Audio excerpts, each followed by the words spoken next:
How do I fix lead quality? What's something practical we can give? I would suggest us to start with something you taught me. But after looking at all of the data, we've landed on these 5 core constraints that help 6 and 7-figure coaches and consultants scale to the next level. So they've had success, they had a great month, or they had a great quarter, they had a great year, but it's tough to repeat it. And there's 2 key reasons, all right? And you're gonna love this first one. Because you got some clients that remind you why you do what you do, and then you got some clients that make you question why you do what you do, right? And if you're like, okay, if I can duplicate this person 100 times, who is that person? Take the top 20% of clients and you adjust all your marketing, everything around that top 20. The people you enjoy working with, the ones that you're getting results with. So I actually want you to kind of break down that 20-80 rule. So basically it boils down to asking 3 questions. One of the ways we collaborate really well is because we see a lot of the constraints with businesses and them not being able to grow and scale. Both of us work with coaches, consultants who are looking at 6 figures, looking to get to 7 figures, 7 figures, looking to get to 8 figures, 8 figures, and they're looking to scale. And regardless of where they are in that process, you and I have talked about it, where they run into these same constraints. Same ones, And after us, our text chats, our conversations, our strategic scale summit event, our one-to-many event, one-to-many sales summit, all of our events, we have these conversations over and over and over again, and it's not really talked about a lot because a lot of times people think, well, I just need more leads, or they think, or I just need to do a challenge, or they think, well, I just need to do a webinar, or they just think, they're thinking more tactical, but not like, okay, what is the biggest constraint?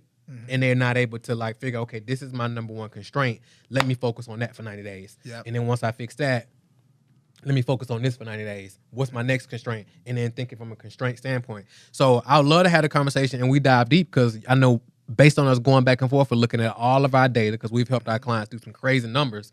But after looking at all of the data, we've landed on these 5 core constraints that help 6 and 7-figure coaches and consultants scale to the next level. So I want to take some time, bro, and like unpack it. How you feel about that? I love it, man. I love it. And the other thing about those constraints, right, is not like their revenue is scaling, but they also get more freedom. Bingo. Right? Because I think a lot of people, they come to us as well because they start doing the big numbers, but they don't realize that it actually creates a trap that feels like worse than a 9 to 5, right? Because it's like you got to go from like 9 to like 10 p.m. now. You know, so it's bigger. So yeah, absolutely, man. I'm looking forward to the conversation because it's not just going to help people get more revenue, but it's also going to get their time back as well. 100%. 100%. So let's dive in. So the first constraint, you want to kick it? What's the first constraint you see? Let's go. It is 100%. I got bad leads. All my leads are bad. So for those individuals, let's make this super practical, right? So lead quality. I know both of us, we talked about this a lot. So when it comes to lead quality, for those who are watching and they're like, all right, I'm seeing that. They're like, I'm getting more leads. How do I fix lead quality? What's something practical we can give them? Yeah, I would suggest us to start with something you taught me. Okay. And you probably don't even know you taught me this. Right. Like I just pick up a lot of game from you just it. naturally. The 20-80 rule, right? And it caught me off guard because the 20-80 rule is actually like a principle in like all areas of life. Like even in science, like 20-80 rule is like a really big component. And I use it in other ways, but you actually showed me how to use it to actually like fix my own lead problem. And I'll start off and explain it, but I want you to dive deep on it because this really your sauce and I got it from you. It's like if you look at your top 10 clients or 10 clients, you take the top 20% of clients and you adjust all your marketing, everything around that top 20. The people you enjoy working with, the ones that you're getting results with, the ones who are staying on with you over and over again. And you kind of showed me that when I adjust my marketing for just that top 20, I get more of those individuals, but it impacts my business in ways outside of just leads, right? When we look at things that are broken down the line for businesses, it usually starts with a lot of bad leads. So I actually want you to kind of break down that 20-80 rule. So basically it boils down to asking 3 questions, right? So what's the client who's giving me the highest LTV, right? So what's like lifetime value? Who's like paid me the most money? That's number 1. Number 2, who are the clients that execute? They do everything you ask them to do. They execute, because if they execute everything you tell them to do, they get best results, right? 100%. And they get testimonials. So that's number 2. So who is that person? Number 3 is who's the one that you enjoy working with the most. So if they're coming in town for the weekend, coming into your city, and they like, hey, what's up, Adrian? Or hey, what's up, Don?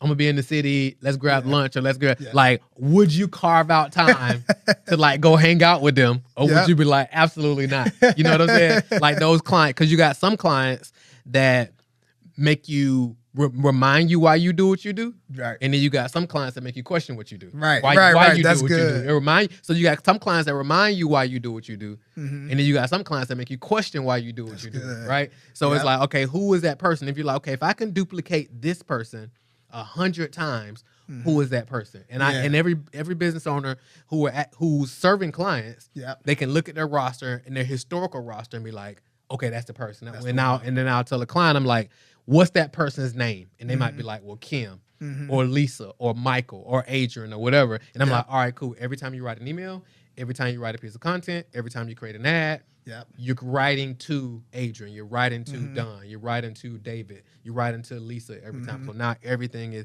and now you're like, okay, now every offer you create, which I think we're going to get into in a second, is now everything you create is for that specific person. Yeah.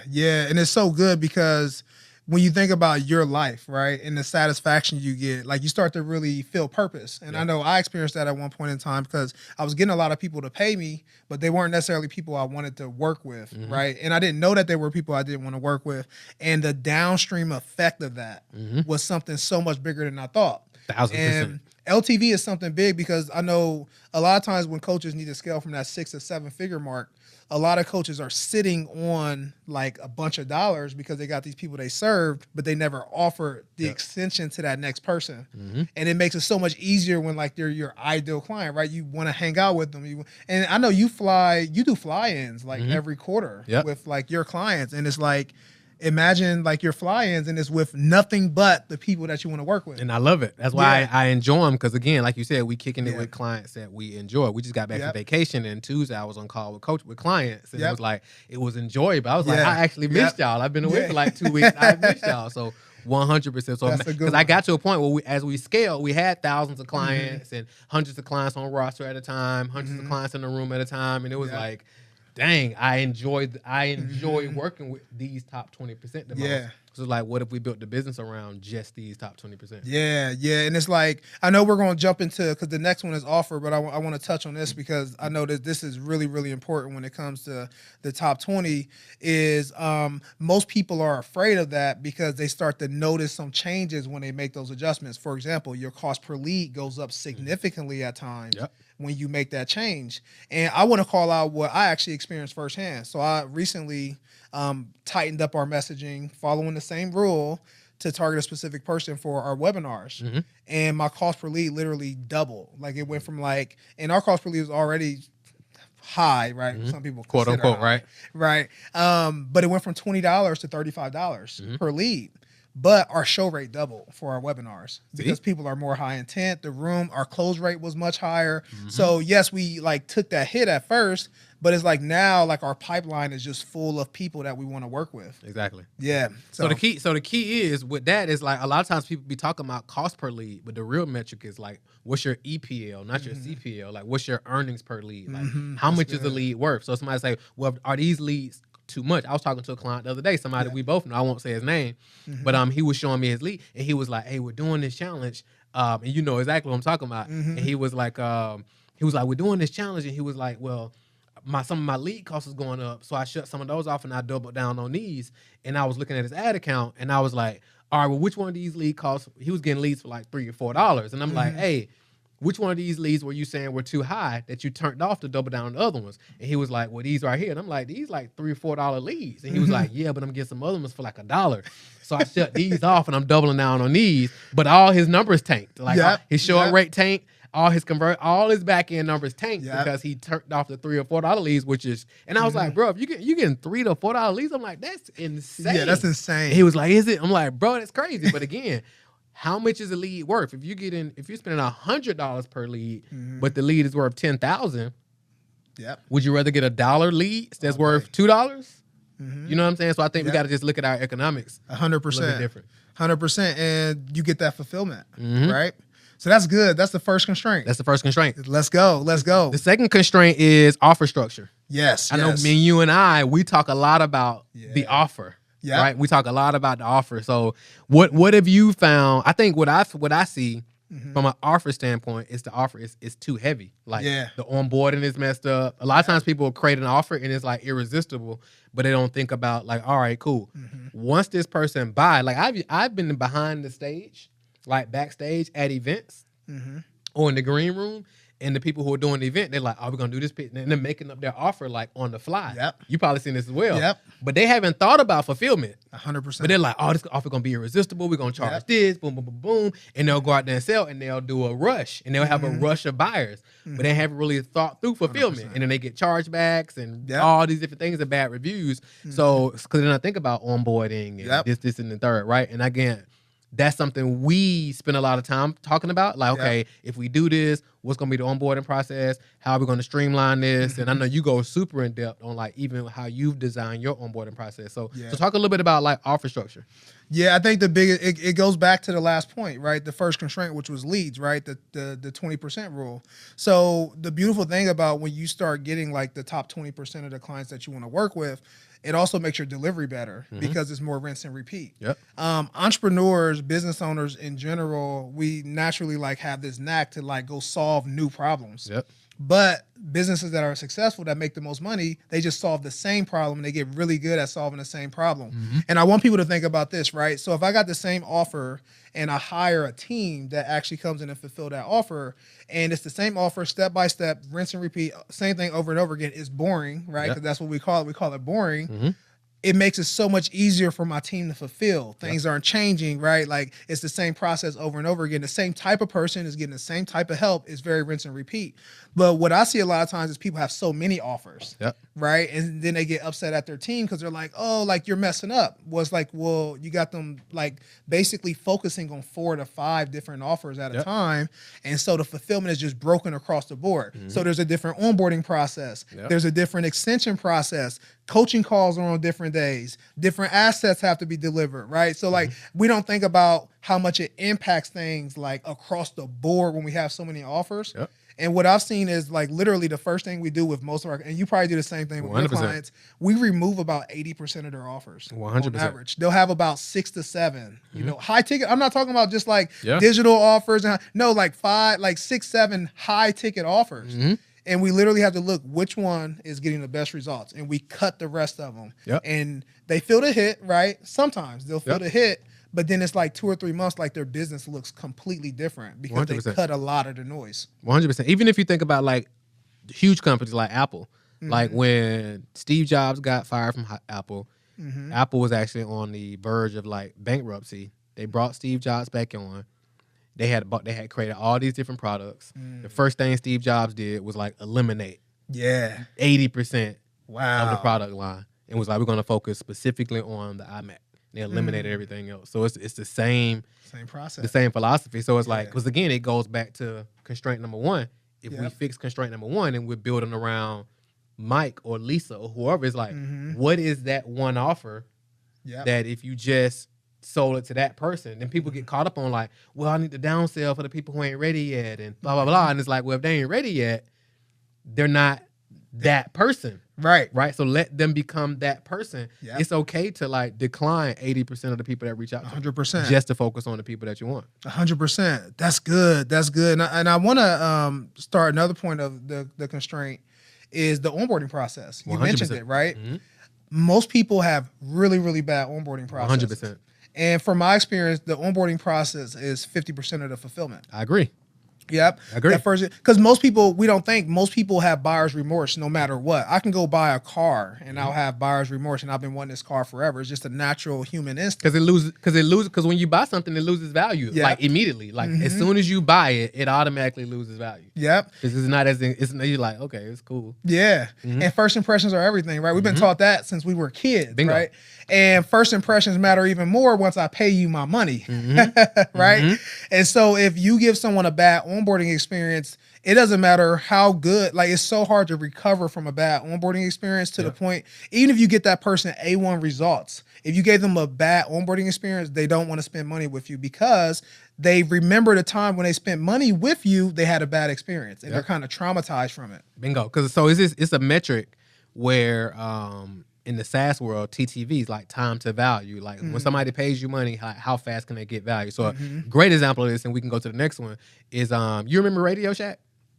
Yes.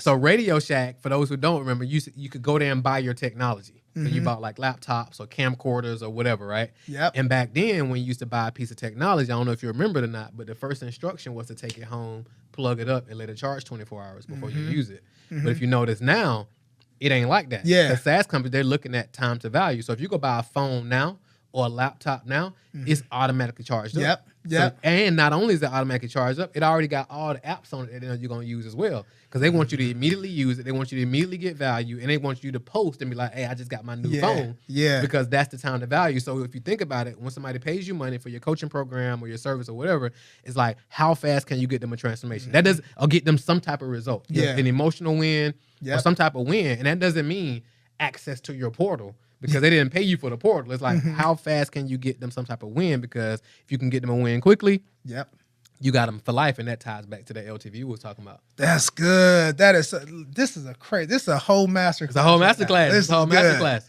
Let's go. Number 3, sales system. Yeah. I'm gonna let you cook on this. I know this is what you cook at. What is one of the areas you cook at? So let's talk sales system. What have you found when it comes to a sales system?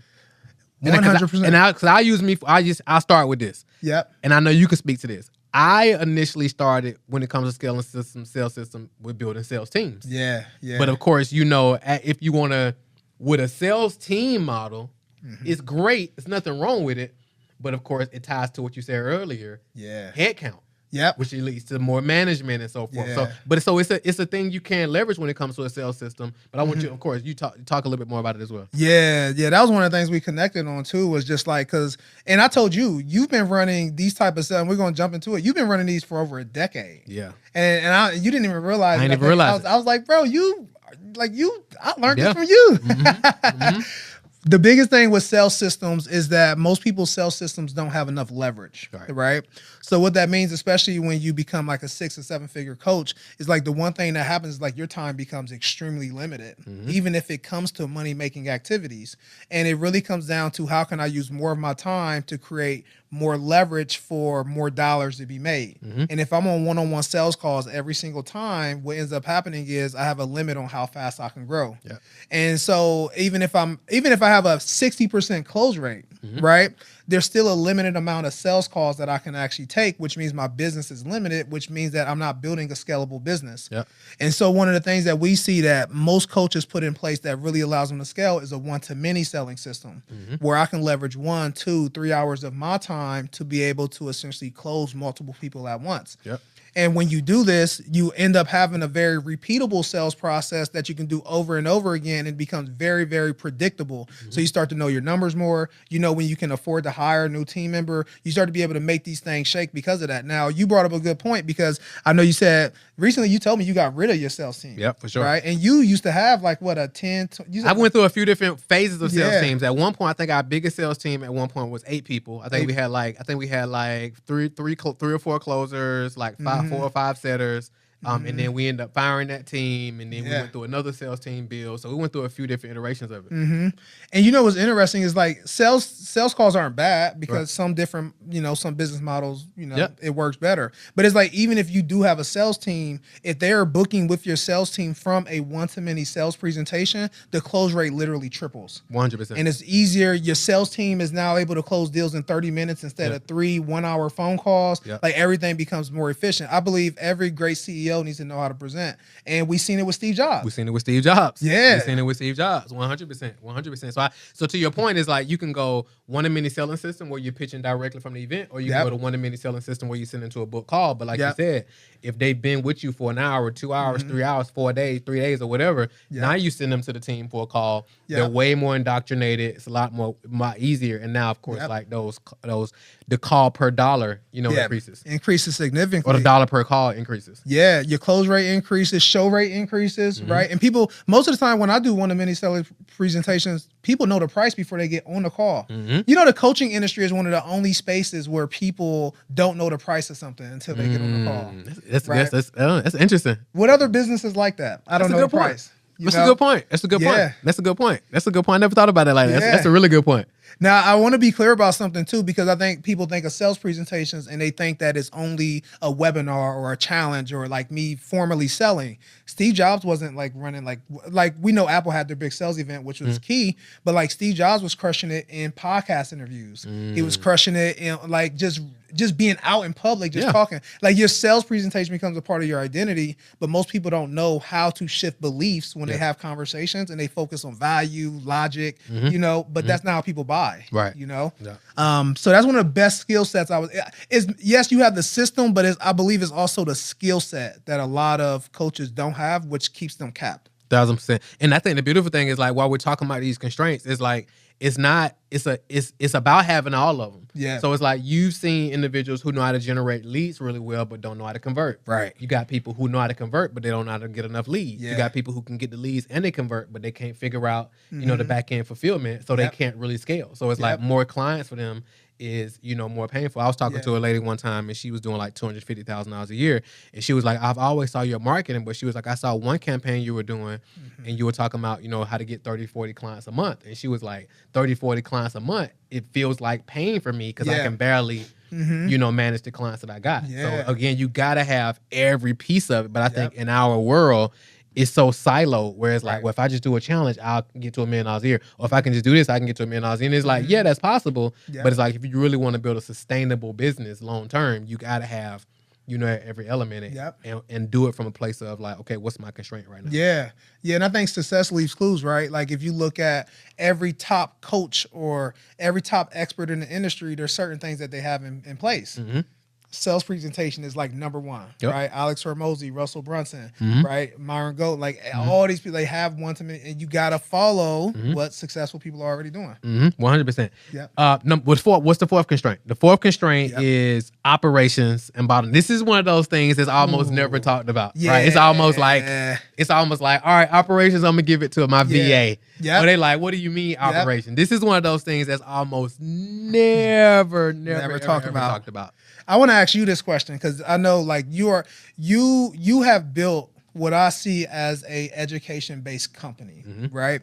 And I think most coaches, the thing that keeps them stalled is they're selling offers. They have coaching offers, but they never converted those coaching offers into like a coaching company. And you've built a strong infrastructure. You got coaches coming in, like when people get onboarded, you don't even have to talk to them. Like it's a clean process. So I want you to break down like how did you get to that point? Because I think like you're not the bottleneck. You're not a bottleneck in your business, and I see it firsthand. So how did you get to that point? So I think for me, so when I first started off, I was doing like one-on-one coaching, right? And then what I found was I was doing one-on-one coaching, but I was doing it from a framework still. So when people came on, we worked on their messaging, then we worked on their offer, then we started building out their funnels, and so it was a framework. It was like a 6-step framework, right? And then what I found was like every single call, everybody had the same questions. So I was like, okay, how do I like codify this and turn it into a thing? So now I was like, okay, now we build coaching companies based on like these pillars, whereas it's evolved now. And it's like what I call this new era of coaching, which I think we're gonna have to do a whole nother video about. But based on where it was then, it was like, all right, we need some curriculum, we need some community, and then we have the coaching. So it was like, okay, how do I take these 6 things that I'm teaching on these one-on-one calls and I turn it into a baseline curriculum? So now when they come on as a client, they go through the curriculum, or at least pieces of it, evergreen, and then they jump on a coaching call with me once a week. And now I'm coaching once a week, one day a week for a couple hours versus coaching every single day. Does that make sense? Yep. Now I want you to dive deeper on something else is because you've done that, but I know you're doing something even better, not even better, more efficient because now you're leveraging AI in ways that I never thought about. So how can coaches leverage AI to be able to handle their fulfillment? So this gonna be you made me nerd out. So we're gonna do a whole nother video on this, right? So it's like, and because I want to show like some of the behind the scenes. So it's like we've gone through. So the way I see it is like we've gone through like we're in like the 3rd generation of like coaching businesses, right? So I would say when we started, the coaching businesses was just generation 1 was like curriculum, scaling the team, template, spreadsheet. So we had all the spreadsheets. Hey, fill out these spreadsheets, download these templates, print out these workbooks, fill it in, blah, blah, blah, submit it in. We give you feedback in 24 to 4 hours. I think that was first generation. 2nd generation, we saw it came fast. It was like, and some people are still living there. but it's like it was AI prompts. You giving people the AI prompts, you giving them the GPTs. Nothing wrong with that, but it's like that was like second generation. We was kind of wrapping our head around AI and the impact on our business. Where we are now in the third generation is more autonomous AI. So we saw LLMs, whereas like ChatGPT, Claude, and those type of things, and they're credible. Yeah. However, the next level of it is agentic AI. So basically, that's what we're building out everything. Where we're basically giving our clients. That's what I want to show you. Yeah. We're giving our clients essentially these AI employees, where we're giving our clients an AI executive team that actually does the work. So they actually create copy, they create creatives, they log in and they launch ads, they optimize the ads, they fill in the spreadsheets, they give you reports. I'm talking about this is an AI that's doing this around the clock versus them having to do it. They're filling in the spreadsheets. They're doing this is like agentic. So this is where we go because like chat. So an example. You ask ChatGPT a question. You say, ChatGPT, how do I launch ads? Or I want to make profitable ads. ChatGPT give you a whole thing, right? Yep. Now you got to go what? Do it. Yep. Agentic AI says, how I want to launch a profitable ad campaign. We're doing a strategic scale summit, blah, blah, blah. And now it actually writes the copy. Yep. It does the creatives. It builds the funnel. Yeah. It logs into the ad account. It launches the ads. It monitors the ads. The whole 9 yards. Wow. You get what I'm saying? So that's where we are now. Is that on the agenda for the Scale Summit? Oh, for sure. 1,000%. 1,000%. Because I'm gonna be sitting and taking notes. Yeah, that's what we are. That's generation. That's what we are now, bro. So it's like the last 2 quarters I've just been sitting with it. The first person I heard talk about it was a billionaire, Robert Smith. And he was across all their whole portfolio of companies, it was like, we're going agentic in software companies. Yeah. And I'm like, man, what does that look like in the coaching, the education world? Yeah. And now it's like, and now this doesn't eliminate coaching, but now because the coach is there for judgment, because the AI is doing the work, but you still need an expert who actually knows that this is doing right. Yeah. So they're there for judgment. And they're like, okay, this is right. Yeah, this advice is good, because sometimes AI can give you advice, but they don't understand that you don't got the skill set to go do that. Right. But now you want to have an actual human coach that can advise you to be like, well, no, let's not do that. Let's tweak this. And now this makes the AI, the agentic AI, the AI employee smarter. Yeah. Or the AI executive, I should say. Because again, this is an executive who can think high level. Yep. So think about the team member you have who thinks high level as an executive, and then they can go do the work. Yeah. So we heard people say, visionary and integrator. Yep. But now you got an executive AI who they can think high level, they can think on your level, and now you're like, all right, go do this, and they're trained on all your IP. Yeah, yeah. And now they can actually go do the work. That's so good. That's so good. And I think the thing that people really can take away from that as well is that you can better support your team members. It's easier for you to onboard a coach to handle your coaching calls now. So now you do have a education-based company, because you can support your coaches with those type of assets. Those type of assets now. And then the brain just gets smart. We have like the overall brain. It just gets smarter. Every coaching call we do, every event we do, it just gets smarter and smarter and smarter. We feed it this, and now it gets smarter and smarter and smarter. And now the IP just gets more and more and more and more. We got 15, 20 years of IP that we train it on every department. So now when a new client come on, we can automatically install these elements into the business. So when the client come on and we install the ad system in 14 days or less, now you got an AI advertiser who now manages the ads for you. You don't got to go pay an agency. You don't got to be an ad expert. And then you got us on the advisory board to actually make sure everything is performing the way it's supposed to perform. That's good. Good. And now, instead of a client having to wait 24 to 48 hours to get feedback on something, instant results. Get instant feedback. Yeah. That's a game changer, man. You know, a lot of people don't know nothing about that. No. Absolutely nothing. That's good. I was sitting this morning, I'm like, bro, this is reimagining the whole industry. Yeah, it's changing everything. And a lot of people are seeing that people they believe people don't need coaches. No, you need more coaches more than ever. You need it more than ever now. Yeah. Because judgment is more important than ever now. Because it gives you so much information, but sometimes it doesn't take So I was at an event a couple weeks ago, and the guy was like, hey, my AI told me I should do a low ticket offer. He was like, well, that's cool, but he was like, the AI don't know that you don't got the skill set to do a low ticket offer. Yep. And I was like, whoa. See? Yep. That's so where it is. You need coaches more than ever now. Yeah, it's so that's for the average, even serving the average consumer, because they think they can just go into ChatGPT and get anything. It doesn't have context. Yeah. But if you got a coach, the coach now has context. So when the new client comes on board with us and we do the onboarding process, we got tons of context. Now we can take that context, we feed it into our system, and now we can come up with a solid roadmap based on their individual situation. And now we can track that progress ongoing, and then we optimize it, as we're going. Yeah, it's crazy because just literally like a few weeks ago, just for y'all to understand, you had an AI assistant literally send me an email. And it literally sent me PDF documents. It said, oh, well, Marquel's working on a video, so he'll be sending that shortly. Like, it was like a human being. And I was like, yo, what is going on? And it created all the assets. So all the assets that they sent you, that PDF, everything is PDF. It created, I was like, create these assets. It created all these assets. It created everything, boom, boom, boom. And I was like, all right, cool. Email it to my guy, Adrian. Here's the email address. And it went in and like, boom. Wow, you did that with a voice note. Yeah, pretty much with the voice. Like, hey, send this all out, and it went in, and boom, boom, boom, boom. It was like it sent it all to you.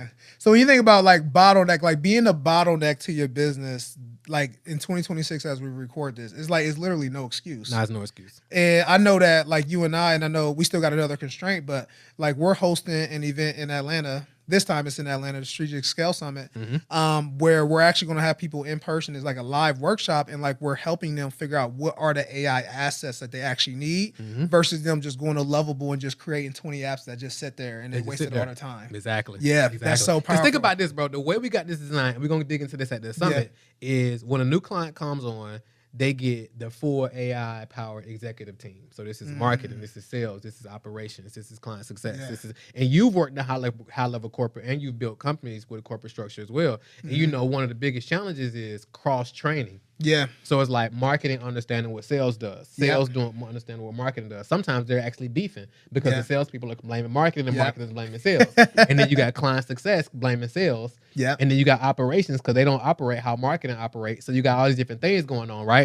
So the beautiful thing is how we set up the AI executive team is like they're automatically all cross-trained on each department. So marketing always knows what sales is doing. Sales always know what marketing is doing. Ops already know. So all over the board. Does that make sense? So it's like, again, like you said, when you tie that all together, it makes it super easy to train everybody and everything to run smoothly. It's like in corporate, we used to have to take like these personality tests, right? To make sure we were a good fit for the team. It's like now you get to create the personality. You get to create the personality. 1000%. Yeah. And you eliminate all the biases and everything. Let's go. All right, let's jump in. We got to jump to number 5, man. That was good. That was good. So number five is repeatable growth. Repeatable growth. So they've had success, but it's tough to repeat it. They had a great month, or they had a great quarter, they had a great year, but it's tough to repeat it. Which I think ties back into what we were just talking about. It does. And it's like, I think of 2 key reasons, because we run across people all the time. They're like, yo, I hit 100,000 in a month, but I never was able to do it again. Or I ran this like challenge and I made 60,000 on it. And it's like, when I did it again, it was like 10 to 15,000. And there's 2 key reasons. All right. And you're going to love this first one. The first reason I see is their organic audience has ran dry. So when they first were doing this thing, it was only 2 people who already knew them. And then they ran through that audience, and now it's like a completely cold audience. So now their numbers automatically drop because now they're communicating with people that don't know them. Bingo. And what I see, and I'll let you kind of touch on this, is like that's why it's so important to have paid traffic, 1000%. even if you're going organic. So you keep kind of getting that, because if you never have an opportunity to even like sell to a cold audience, you don't know if your offer actually works. I believe 1000%. If you think about it, bro, there is no real business that don't do paid advertising. Think about it. Like, there's no like McDonald's don't got to do paid advertising, but they do. Kanye West don't got to do paid advertising, but he does. Apple doesn't have to do paid advertising. Like, why would these big companies, when you watch Super Bowl and they spending $7 million on a Super Bowl ad? These are major multi-billion-dollar companies. These companies, you can't be corporate. It's like they have advertising budgets that they have to spend money on. But then you get a small business owner who wants to grow, and they're just like, well, I'm going to just do free advertising. Well, it's not free. You're either going to pay with money or you're going to pay with time. You know what I'm saying? The beautiful thing is when you can do both. When you can create content like this, you can put it out into the world. because people got to understand we're a media company first, so we got to create content. The beautiful thing is now when you take an ad budget, now you can actually put gasoline behind this video. So somebody might be watching this video right now that we shot. We might be we're going to be spending some money behind it to get more people to watch it. Yep. Right. So we could, we could sit it on YouTube, sit it somewhere and just let it, grow organically. Cool. Or now we can be like, hey, we want to get this video in front of 1 million people this week. Yeah. We can spend a couple dollars and like make that happen to accelerate the process. So ads create speed. And now you can get more data. So like you said, now you can start to optimize based on this data. Yeah. Yeah, that's so good, man. That I never heard someone say that before. There's no big company that don't invest in marketing. There isn't one. Yeah. There literally isn't one, bro. Yep. And then you run across that coach who's been posting content going viral, and all of a sudden the money's starting not to come in as much. Exactly. Because they don't control that algorithm. Because like you said earlier, they have a coaching offer, not a coaching business. Yeah. If you have a coaching business, okay, I need to spend some money on advertising. So like when people go on Shark Tank, if you ever watch Shark Tank, and they're like, one of the questions they ask them is like, how much are you spending on advertising? Yep. Wow. Okay. It's like you don't have control over Instagram. You don't have control over your LinkedIn. They can pull that any day. But when you understand paid advertising, you can go on any platform and you understand economics. You can literally print money. You can always if you can generate leads consistently and you know how to have a sales presentation, you can print money. Yeah, and it goes back to the first constraint, right? These kind of coincide with each other because not only can you get more traffic, but now you can get traffic of the person you want to work with. So now it's like, if I post content, I'm like, oh, I'm targeting, this specific person. It's very unlikely that my people are going to see it sometimes because the algorithm is going to push it because it's not viral, right? It's not funny. It's not the things that see. But with paid advertising, I can literally call out my audience and literally the platforms will place my content in front of that person that I want to talk to. Bingo. That's good. Okay. Bingo. So now it's a lot of times, and it really boils down to something simple, bro, where it's like looking at, all right, repeatable growth. Sometimes, and I've been guilty of this, of like, what's worked. Yeah. And like looking at, okay, what's historically worked. Yep. And let's do more of it. Yep. Let's document what's worked. Let's systemize it. And let's do that over and over and over again. But I know I've been guilty of it. Like we had something that's worked and stopped doing it for whatever reason. But now it's like, okay, let's look at historical data. Yep. Making data-driven decisions and like, what are the things that work? Let's double down, on those things. You just identified the second reason that I was going to name. No data. No data. Yep. So it's like you don't know what to scale. Yep. So you thinking that, oh, my organic content is bringing all the money in, so you focus all on that. But in reality, it was your affiliates that brought the people in. Bingo. Or it's like, oh, well, this before my show rate was this and now it's this, but I never evaluated what my show rate was. So I think it's my sales presentation. And so many people get stuck just focusing on these campaigns, but they don't have any metrics to actually track that campaign, which means that they can't repeat it and they're stuck on a hamster wheel, right? Or better yet, a roller coaster. Bingo. Because it goes up and down, up and down. And that's what really keeps a lot of people from being able to scale. Bingo. So like even just to wrap it up, it's like even when you think about, so even with the strategic scale boardroom we got together, it's like real businesses. When you go into real boardrooms, Apple, Microsoft, Meta, whatever, they're not like, well, how do we feel? Or what do we feel like is working? They're looking at data. So it's like, even when they show up on a call with you or with me or with both of us, it's like, all right, let's look at the data. Let's not look at how we feel or what we think or should we do this or should we do that? It's like, well, let's look at the data. And I see we was having a conversation the other day and you was like, all right, let's run the money math. So we was like running money math and we like, boom, boom. Of course, sometimes if we don't have any data, sometimes it's conceptual, but it's still like, all right, let's look at some historical data, see what we can compare. And it's like, all right, let's launch out and then let's see what happens. We truly know what's going to work once we actually do it. Now we got some data and now we can reconcile it. Because when we're running ads, when we're running campaigns, it's just a marketing experiment anyway. That's it. All right. So and then when we got that data, now it's like, all right, cool. Let's do that again. The numbers talk. 1,000%. You can make real executive decisions when you have numbers that you make those decisions based on. Strategic Scale Summit, for example, it's like, hey, we did it. We analyzed everything. Was like, all right, okay, what worked? What went best? How can we make this better? And now we're doubling down on that. That's it. Yeah, and I know one of the things that we wanted to double down on was to make this even. The last Strategic Scale Summit we had, it was very action-based, right? But like we're taking it even further now. Like we want less people now. I think the first one we had like 70 coaches and business owners in the room. Now we're like, yo, we want like 2025 Yep. on this next go round. Because we want to like sit down with people at their laptops and say, hey, let's build these assets here. Let's fix this here live in a room. So that way you can compress 2 to 3 months of work in literally just 2 days. 1000%. Yeah. So let's talk about the strategic sales summit, because I know that's something that we came together to build because we've seen a lot of noise, right? We've seen a lot of people giving away a lot of fluff information or not real information. People are making money, but they're not building real businesses that they can pass down for generations. And so we came together and said, hey, we want to start running in-person workshops for people who are serious, who wants to actually build an established company that can run without them. And I believe that vision has been brought to life just from the last one that we ran. 100%. So what's one of those things that you're looking forward to next time we're in Atlanta? Like what's the key thing you're looking forward to? I think the biggest thing I'm looking for is just more of the success story. Because like from that event, we've had some crazy success stories. Like real good. businesses